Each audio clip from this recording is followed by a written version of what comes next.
नमस्कार, स्वागत है आपका जेड न्यूज में। मैं हूं आपके साथ रिपेक्षा शर्मा। चलिए रुक करते हैं आज की ताजा खबरों की ओर। जनपद सदस्य तथा बीजेपी कार्यकर्ता शिवा मिस्त्री के साथ अन्य साथी को महाराष्ट्र पुलिस ने नक्सली बैनर लगाते गिरफ्तार किया। नक्सल मुक्त होने के बाद बीजेपी नेता शिवा मिस्त्री द्वारा इस प्रकार नक्सली खौफ दिखाकर लोगों में दहशत फैलाया जा रहा था।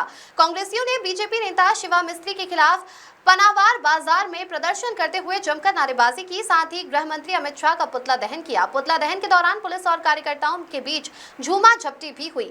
शिवा मिस्त्री लंबे समय से नक्सली गतिविधियों में शामिल होकर क्षेत्र में भय पैदा किया करता था। शिवा मिस्त्री को महाराष्ट्र गढ़चिरौली पुलिस ने गिरफ्तार करने के बाद अब राजनीतिक गलियारों में जमकर विरोध किया जा रहा है। वहीं कांग्रेस को बैठे बिठाए बड़ा मुद्दा मिल चुका है। कांग्रेसियों का आरोप है कि जो सरकार ने नक्सली मुक्त की बात कर रहे हैं, उन्हीं के नेता नक्सली बनकर लोगों में दहशत फैला रहे हैं। Bureau report. आप सबको पता है, कुछ दिन पहले जो इस क्षेत्र के एक जनपद भारतीय जनता पार्टी के और एक उनके मंडल के पदाधिकारी भी है, साथ में एक साइड भारतीय जनता पार्टी के सरकार है, अमित शाह बोलो, विजय शर्मा बोलो, एक साइड ढिंडोरा पीट रहे हैं कि नक्सलवाद मुक्त।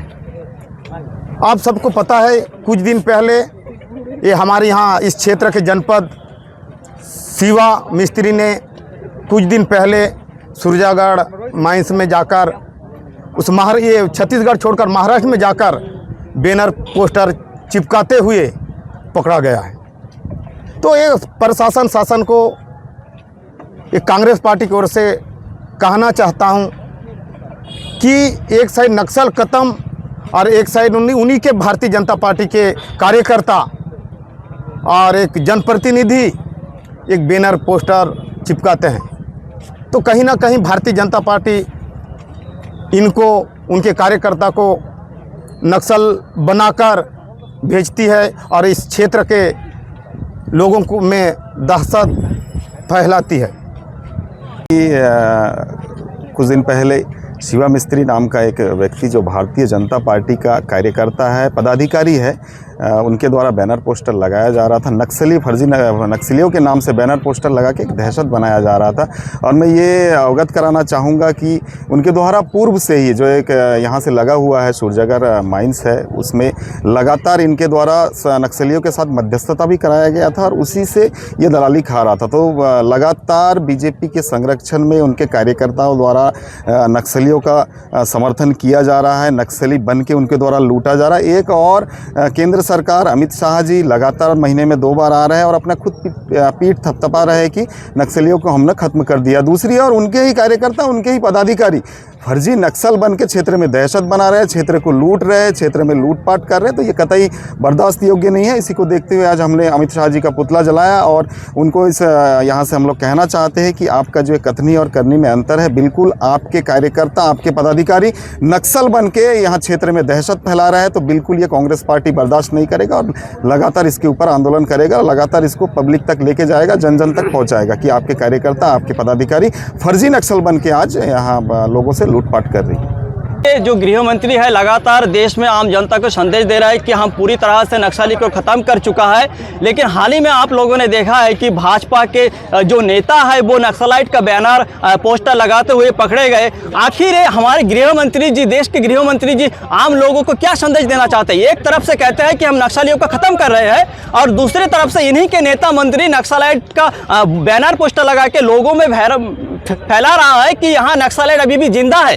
तो कहीं से न कहीं से जो अमित शाह जी लोगों को जो भरोसा लेने की कोशिश कर रहा है, खुद का पीठ थपथपाने की कोशिश कर रहा है, ये पूरी तरह से लोगों में गलत संदेश दे रहा है। किसी प्रकार से इन लोगों को नक्सली के ऊपर कंट्रोल नहीं है। ये खुद के इनके बीजेपी के जो कार्यकर्ता है, नेता है, नक्सलियों से लिप्त है और उनका बैनर पोस्टर लगा रहे हैं। तो हमारे आज जो उसका पुतला दहन करने का जो हमारा मुख्य उद्देश्य और मांग है कि ऐसे गृह मंत्री को तत्काल अपने जो संवैधानिक पद पर है उनसे इस्तीफा तत्काल देना चाहिए और हम पूरे पार्टियों की ओर से चाहते हैं कि ऐसे मंत्री तत्काल इस्तीफा दें। खबर सूरजपुर से बढ़ती सड़क दुर्घटनाओं पर रोक लगाने पर लगातार प्रयास और जागरूकता कार्यक्रम पुलिस विभाग द्वारा किए जा रहे हैं। ऐसे में नाबालिग स्कूली बच्चों द्वारा भी वाहन चलाने को लेकर कार्रवाई की गई, जहां परिजनों को बुला समझाइश एवं चालानी कार्रवाई की गई। दरअसल सूरजपुर जिला में पुलिस ने नाबालिग स्कूली बच्चों के वाहन चलाने पर समझाई कार्रवाई की, जहां पुलिस के द्वारा नाबालिग स्कूली बच्चों के परिजनों को बुलाकर उन्हें समझाते हुए चालानी कार्रवाई की गई है। ये कार्रवाई लगातार जारी रहेगी, जहां आज सैकड़ों नाबालिग चालकों के वाहन चलाने पर कार्रवाई की गई। वहीं चालानी कार्रवाई कर लगभग 70,000 रुपए की वसूली की गई। वहीं पुलिस ने नाबालिग बच्चों के परिजनों से अपील की है कि वे नाबालिग बच्चों को वाहन न दें और अपने बच्चों की सुरक्षा करें। Bureau report. जिले में जिस तरीके से एक्सीडेंट की वारदातें बढ़ रही हैं, तो इसमें ये भी आ रहे हैं कि बच्चे लोग भी वाहन चलाते पाए गए हैं। तो इसके लिए पुलिस अधीक्षक महोदय द्वारा निर्देशित किया गया था कि जो भी नाबालिग बच्चे हैं तो उसमें समझाइश भी दी जाए और उन पर कार्रवाई भी की जाए। इस तारतम्य में कल अभियान चलाया गया था और 100 से ज़्यादा जो है नाबालिगों को गाड़ी चलाते पकड़ा गया। उनके अभिभावकों को समझाइश दी गई है और फिर उनको चालान भी किया गया है। 70,000 से ज्यादा की रकम है जो सम्मान से वसूल किया गया है। इसमें सभी अभिभावकों से करबद्ध प्रार्थना है कि अपने नाबालिग बच्चों को वाहन चलाने के लिए न दें, क्योंकि एमबी एक्ट के प्रावधान के तहत जो है इसका खामियाजा उनको भी भुगतना पड़ सकता है। और ये जो है बच्चे जो है एक्सीडेंट के शिकार होते हैं, वो बहुत बड़ी लॉस होती है। तो मेरी सबसे अपील है कि अपने नाबालिग बच्चों को जिनका ड्राइविंग लाइसेंस नहीं बना है, उनको अपना गाड़ी चलाने के लिए न दें। जनपद में सड़क सुरक्षा को और अधिक मजबूत बनाने तथा यातायात नियमों का कड़ाई से पालन सुनिश्चित करने के उद्देश्य से प्रतापगढ़ पुलिस को शनिवार को अत्याधुनिक इनोवा इंटरसेप्टर वाहन की सौगात मिली। पुलिस अधीक्षक दीपक भूकर ने पुलिस लाइन परिसर से वाहन को हरी झंडी दिखाकर रवाना किया। इस अवसर पर अपर पुलिस अधीक्षक आलोक कुमार, क्षेत्राधिकारी यातायात रविंद्र प्रताप सिंह, प्रतिसार निरीक्षक राजीव कुमार राय सहित पुलिस विभाग के अधिकारी एवं कर्मचारी उपस्थित रहे। अत्याधुनिक तकनीक से लैस ये इंटरसेप्टर वाहन सड़क पर यातायात नियमों का उल्लंघन करने वाले वाहन चालकों पर पैनी नजर रखेगा। वाहन में लगी स्पीड गन निर्धारित गति सीमा से अधिक रफ्तार से चलने वाले वाहनों की पहचान कर तत्काल ई चालान जारी करने में सक्षम है। इससे ओवर स्पीडिंग पर प्रभावी नियंत्रण तथा सड़क दुर्घटनाओं में कमी आने की उम्मीद है। वाहन में ब्लैक फिल्म की जांच के लिए आधुनिक मापक उपकरण तथा शराब पीकर वाहन चलाने वालों की जांच के लिए ब्रीथ एनालाइजर भी लगाया गया है। इन उपकरणों की मदद से नियमों का उल्लंघन करने वाले चालकों के विरुद्ध मोटर वाहन अधिनियम के तहत त्वरित और प्रभावी कार्रवाई की जाएगी।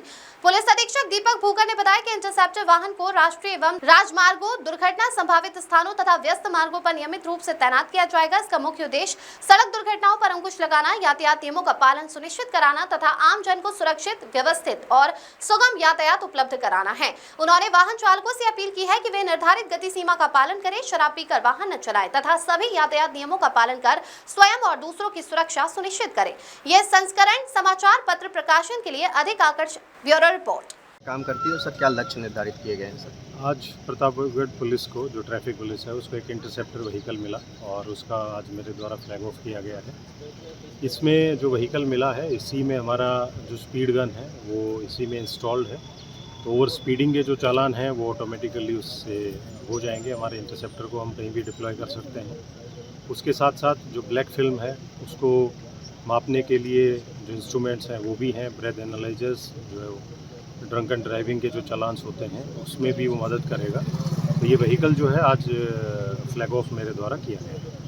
सर इसका महीने का कुछ टारगेट भी रहेगा चालान करने का?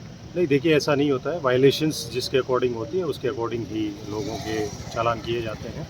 अगर कोई वायलेशन नहीं करता है तो अननेसेसरली उसका चालान नहीं होता है। तो इसको हम अलग अलग जगहों पे डिप्लॉय करते रहेंगे ताकि ओवर स्पीडिंग की वजह से जो एक्सीडेंट्स होते हैं उनको हम प्रिवेंट कर सकें। सर जो गाड़ियों में ब्लैक फिल्म लगी रहती है सर, उसको कैसे गाइड करेगा सर? देखिए इसमें एक इंस्ट्रूमेंट्स हैं जिससे कि वो जो ब्लैक फिल्म है वो कितना परसेंटेज है उसका ये ऑटोमेटिकली बता देता है। तो ये भी हेल्प करेगा। जो ब्लैक फिल्म के चालान्स होते हैं उसमें भी ये मदद करेगा।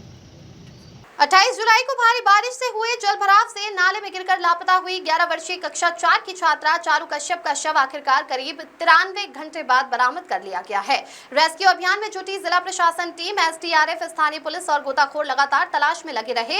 हालांकि कल एनडीआरएफ की टीम वापस लौट गई थी, लेकिन स्थानीय पुलिस, एसडीआरएफ और गोताखोरों ने हिम्मत नहीं हारी और तलाश अभियान जारी रखा। आज चावली गांव के पास काली नदी से चारू कश्यप का शव बरामद हुआ। शव मिलने के बाद परिजनों में कोहराम मच गया। पुलिस ने शव को कब्जे में लेकर पोस्टमार्टम के लिए मॉर्चरी भेज दिया है। मौके पर पुलिस प्रशासन के आला अधिकारी मौजूद हैं। Bureau report. इरफान गोताखोर बागपत से आया था कल सुबह अपनी टीम को लेकर। अच्छा, बच्ची की बॉडी कहाँ मिली है, कैसे बच्चे की कितना बॉडी प्रयास किया? चावली गांव में मिली है। मेरी टीम में मेरे साथी फारूक, इस्लाम, मुस्तफ़ा, नईम, हुसैन सईद सभी लोग थे हम, और हमें डेड बॉडी आज बरामद होगी। ये मिली करीबन जहाँ डूबने वाला स्थान है वहाँ से करीबन 3 किलोमीटर आगे चल के 9:30 बजे के आसपास डेड बॉडी हमें कबाड़ में फंसी मिल गई, और हमारा सब भी वहीं से कल से वहीं था हमारा सब। आज हमें डेड बॉडी बरामद होगी। हमने उसके बाद अगन बोट कौन टीम थी आप लोग? अगन बोट बुलाई हमने उसके बाद NDRF वालों की, उसमें हमने वो डेड बॉडी क्योंकि सहयोग लेना हमें ये पड़ा कि डेढ़ बोटी ज़्यादा गल थी, भूल ली थी ज़्यादा, तो हमने बोट में रखी, लाने ला के नहीं थी जो हम उठा के ले जाते, इसलिए हमने बोट में रखी। टीमों का कौन टीमों का सहयोग रहा है? टीमों का सहयोग रहा है जी, NDRF का भी सहयोग रहा है हमारे साथ, SDRF का भी रहा है, और हमारे शासन प्रशासन का भी सहयोग रहा है, हमारी नगर पालिका भी सहयोग रहा है। हमें सब तरह का, हर तरह का सहयोग हमें मिला। पत्रकारों ने हमारी हिम्मत बढ़ाई और पब्लिक ने, शहर वालों ने दुआ करी, मंदिरों मस्जिदों में दुआ हुई कि बच्ची बरामद हो जा। आज हमारी दुआ और जनता की दुआ कबूल हो गई। क्या संदेश देंगे इससे? ये संदेश ये देंगे जी, हमने जो ये शहर का माहौल देखा, बुलंदशहर का, ये बहुत अच्छा देखा, और सभी लोगों ने हमारा सहयोग करा। हम बात कर सकते हैं। चारू कश्यप का शव बरामद हुआ है, सर कहाँ हुआ और किस अवस्था में मिला? देखिए, जो घटना स्थल है उससे लगभग 800 मीटर की दूरी पर चावली गांव में आज संयुक्त रूप से जो अभियान चल रहा था उसके प्रयासों से सुबह ये जो बच्चे का शव है ये बरामद हुआ है। वर्तमान में पंचनामा के पश्चात PM की कार्रवाई चल रही है। कितनी दूरी पर शव बरामद? लगभग 800 मीटर की दूरी है। सर किस अवस्था में शव मिला है? अभी PM कार्रवाई चल रही है, थोड़ा सा डिकम्पोजिशन बॉडी में शुरू हुआ था, बाकी अभी PM के पश्चात एक्चुअल स्थिति आपको बताई जाएगी। NDRF टीम जो बाहर से आई थी बागपत से, उनको द्वारा बरामद किया गया है या बुलंदशहर? लेकिन ये संयुक्त रूप से पूरा प्रयास जारी थे, तो ये संयुक्त रूप से ये कार्य हुआ है। बदायूं जिले के बिलसी क्षेत्र में खाद्य विभाग और प्रशासन ने एक्सपायरी खाद्य पदार्थों के अवैध कारोबार पर बड़ा प्रहार किया है। बिजनौर बदायूं हाईवे पर खैरी गांव के पास बने गोदाम में एक्सपायरी सामान के भंडारण की सूचना पर बृहस्पतिवार रात को ही प्रशासन ने गोदाम को सील कर दिया था। शुक्रवार को SDM राजेश कुमार सिंह और मुख्य खाद्य सुरक्षा अधिकारी CL यादव की टीम ने मौके पर पहुंचकर गोदाम का ताला खुलवाया। टीम ने गोदाम के अंदर रखी सामग्री का बारीकी से निरीक्षण किया और नमकीन, बिस्किट, चावल, ड्रिंक, फूड, चॉकलेट और कद्दू के बीज समेत कुल 6 खाद्य पदार्थों के नमूने लेकर उन्हें जांच के लिए प्रयोगशाला भेज दिया है। प्रारंभिक जांच में सामने आया कि ये गोदाम बरेली के सिरौली थाना क्षेत्र के केसरपुर गांव निवासी इसलियर पुत्र चुन्नू खान का है। SDM राजेश कुमार सिंह ने स्पष्ट किया कि ये लैब रिपोर्ट आने के बाद ही खाद्य पदार्थों में मिलावट या एक्सपायरी सामान बेचने की पुष्टि होती है तो संबंधित गोदाम संचालक के खिलाफ खाद्य सुरक्षा अधिनियम के तहत सख्त कानूनी कार्रवाई की जाएगी। Bureau report. सहायक आयुक्त खाद्य CL यादव, खाद्य सुरक्षा अवसर प्रशासन, जनपद बदायूं। क्या मामला है सर? ये कल शाम को उप जिलाधिकारी BC महोदय से सूचना मिली, यहाँ पे एक गोदाम है, पेट्रोल पंप खैरी स्थित गोदाम है, जिसमें ताला बंद है, उसमें कुछ खाद्य पदार्थ रखे हुए हैं। उसी के सर्चिंग में SDM BC द्वारा मुझे अवगत कराया गया।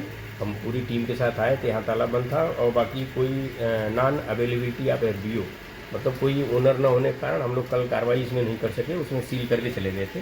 आज फिर मैं सुबह आया हूँ तो जो उसके ओनर हैं उनकी उपस्थिति में खाद्य सुरक्षा मानक अधिनियम 2006 के अंतर्गत नमूने संग्रहित किए जा रहे हैं।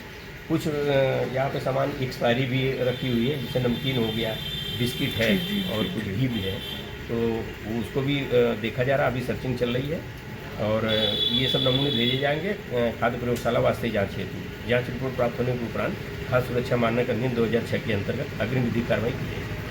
प्रतापगढ़ में जेठवाड़ा थाना क्षेत्र में सड़क हादसे में एक बुजुर्ग की मौत के बाद शव रखकर सड़क जाम करना ग्रामीणों को महंगा पड़ गया।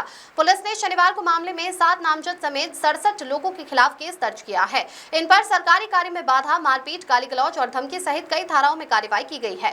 गुरुवार को जेठवाड़ा थाना क्षेत्र में एक कार ने साइकिल सवार 60 साल के रामाश्रय विश्वकर्मा को टक्कर मार दी थी। हादसे में उनकी मौके पर ही मौत हो गई थी।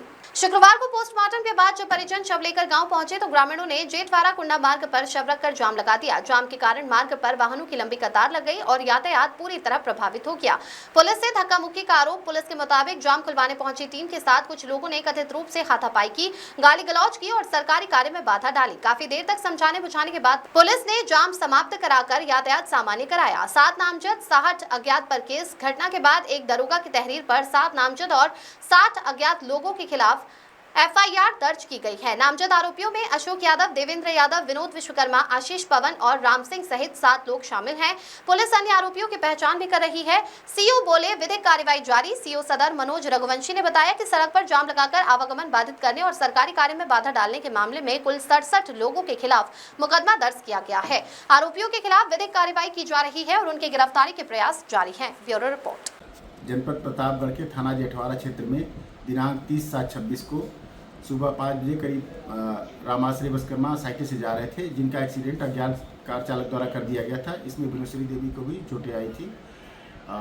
श्री रामाश्री विश्वकर्मा की डेथ हो गई थी, जिसके संबंध में तत्काल मुकदमा पंजीकृत करते हुए पंचायतनामा भरते हुए बॉडी का पोस्टमार्टम कराया गया और 30 तारीख को ही बॉडी अंतिम संस्कार के लिए दे दिया गया था। परंतु इनके परिजनों द्वारा 31/7/26 को सुबह NH 731A पर बॉडी रख करके जाम लगा दिया गया, जिससे आवागमन काफ़ी बाधित हुआ। इसके संबंध में भी मुकदमा पंजीकृत किया गया है। इसमें 7 लोग नामजद हैं और 50-60 महिला और पुरुष अज्ञात में हैं। अन्य आवश्यक विधिक कार्रवाई की जा रही है। खबरों में फिलहाल इतना ही। आप बने रहिए Z न्यूज़ के साथ।